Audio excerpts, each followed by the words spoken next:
खबर फरीदाबाद हरियाणा से है। शिक्षा मंत्री सीमा त्रिखा आज सैकड़ों सरकारी स्कूल के छात्र छात्राओं के साथ ही बढ़कर विधानसभा के पटेल चौक से तिरंगा यात्रा निकाली, जिसमें भारी संख्या में स्थानीय लोगों ने भी हिस्सा लिया और वंदे मातरम के नारे लगाए। यात्रा से पहले सरदार वल्लभ भाई पटेल की मूर्ति को दूध से स्नान करवाया गया और फिर पुष्प अर्पित करके तिरंगा यात्रा की शुरुआत की गई। खास बात तो ये रही कि बारिश के बावजूद भी तिरंगा यात्रा कहीं भी रुका नहीं, चलता रहा। मैम, आज तिरंगा यात्रा निकाली जा रही है बड़खल विधानसभा क्षेत्र में, कहां से कहां तक निकाली जा रही है? हम आज पटेल जी को नमन करते हुए, जिन्होंने सारी रियासतें देश की जोड़ी और भारत को भारत बनाने में पटेल जी का बहुत बड़ा हाथ है। इनको, इस स्टैचू को भी स्टैचू ऑफ यूनिटी कहा जाता है और इसलिए 15 अगस्त को जितने लोग शहीद हुए और जिनकी वजह से भारत एक हुआ, आज हम उनको नमन करके यहाँ से तिरंगा यात्रा निकालते हैं। कितने स्कूलों के बच्चे जो है इसमें शामिल हुए? इसमें क्योंकि हमने हर विभाग को साथ लिया और इसके साथ साथ जनता तो हमेशा साथ रहती है, तो हमने प्रयास किया है कि हमारे बच्चे आए और हम बड़कल झील पर आज लगभग 1800 पेड़ हम लगाएंगे और हम चाहते हैं कि हर बच्चे के हाथ से एक पेड़ तो लगना चाहिए। और दूसरी जो विशेष बात है, बड़कल झील का दोनों चीजें हैं कि हम विभाजन विभीषिका के रूप में उन तमाम शहीदों की स्मृति में, उनकी याद में ये पेड़ लगा रहे हैं और वहीं दूसरी तरफ इन्हीं पेड़ों के माध्यम से बड़कल झील का भी सौंदर्यीकरण बढ़ेगा। तिरंगा मुहिम के तहत मोदी जी के नेतृत्व में जो है जो तिरंगे को और मान सम्मान मिल रहा है, क्या कहना चाहेंगे? जिस तरह से आह्वान भी किया जा रहा है हर घर तिरंगा लगाना चाहिए। मैं समझती हूँ कि जैसे दिल की धड़कन जब धड़कती है तो वो किसी से पूछती नहीं है। हम गिनती नहीं गिनते, अभी हम बात कर रहे हैं, तिरंगा हमारी दिल की धड़कन है और ऐसे ही धड़कता रहे, ऐसे ही लहराता रहे।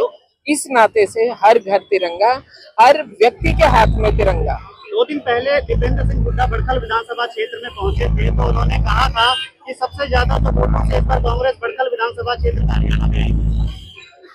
उन्होंने कहा कि बड़खल विधानसभा क्षेत्र में सबसे ज्यादा वोट कांग्रेस से जीतेगी। मैं तो एक बात जानती हूँ, मैं कोई भविष्य देखने वाली भविष्य वक्ता नहीं हूँ। मुझे ये मालूम है कि हमारी मालिक जनता है और जनता जानती है कि जो 10 साल इनके थे, प्रॉपर्टी डीलर और बिल्डर कैसे पैरों तले रौंदा गया। इन 10 सालों में किसी पे कोई गुंडा टैक्स नहीं लगा। मैं ये जानती हूँ कि पिछले 10 सालों में मनोहर जी के और नायब सिंह सैनी के 10 सालों में बस अड्डे की सूरत बदली है, इनके हाथ से नहीं बदली गई। मैं ये जानती हूँ कि मनोहर और नायब सैनी राज में बड़कल विधानसभा को फरीदाबाद का जनता मॉल मिला, पब्लिक मॉल मिला, लेकिन कोई निजी मॉल इनकी सरकार में जो बनाए गए वैसा मॉल नहीं मिला। मैं ये जानती हूँ कि बड़कल विधानसभा में कम से कम 8 स्कूलों की बिल्डिंग नहीं बनने जा रही है, जिसमें से कि हम 2 बना चुके हैं, 6 अभी माननीय मुख्यमंत्री जी शिलान्यास करने वाले हैं। मैं ये जानती हूँ कि बड़कल को उसकी अपनी पहचान मनोहर और नायब सैनी के राज में मिली, जिसका नाम है तहसील नंबर 87। मैं ये जानती हूँ कि इसी राज में पासपोर्ट ऑफिस की देन 7 जून 2015 को हमने मांग करी थी, वो आया। मैं ये जानती हूँ मनोहर नायब सिंह सैनी के राज में जेसी बोस यूनिवर्सिटी आ रही है। मैं ये जानती हूँ यदि इनका राज होता तो बड़कल झील पे भी प्लॉटिंग हो गई होती। इसलिए मैं दावे के साथ कह सकती हूँ कि मनोहर मोदी जी और नायब सिंह सैनी जी के राज में बड़कल झील जनता को शीघ्र समर्पित हो ही हम चुकी कोई है। हिसाब बीजेपी को नहीं देंगे, ऐसा दीपेंद्र हुड्डा कहते हैं। दीपेंद्र हुड्डा कहते हैं हम बीजेपी को कोई हिसाब नहीं देंगे। हिसाब तो वो देता है जिसने खाका तैयार किया हो। इनके हिसाब पे ही तो 2014 में पब्लिक ने हिसाब साफ कर दिया था। को अपने दिल में रखें और देश का हमेशा सम्मान करें और उसको आगे बढ़ाने के लिए हमेशा पढ़ते रहे और साथ रहें। धन्यवाद। प्रधानमंत्री मोदी जी भी जो है सबसे अपील कर रहे हैं कि घरों पर तिरंगा लगाए 15 अगस्त। जैसा हम लगाते हैं अपने घरों पे, हर साल लगाते हैं। जी, क्या नाम है आपका? जी शिवम पवार। शिवम, कौन से स्कूल से हो? गवर्नमेंट स्कूल से 21 वाले। क्या कहना चाहोगे? क्या कहना जी, 15 अगस्त है, उड़ाएंगे पतंग। पतंग आजाद हुआ था देश हमारा आज के दिन।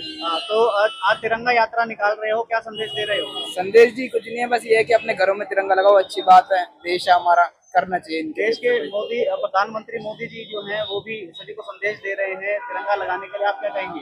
लगाना चाहिए, अच्छी बात है। ये एक तरीके से देश के लिए ही है कि हमारा देश आगे बढ़ रहा है। पहले कितना पीछे था, अब बीजेपी सरकार आई है तो बहुत अच्छा करा उन्होंने। बस यही है जी, धन्यवाद। बहुत बढ़िया।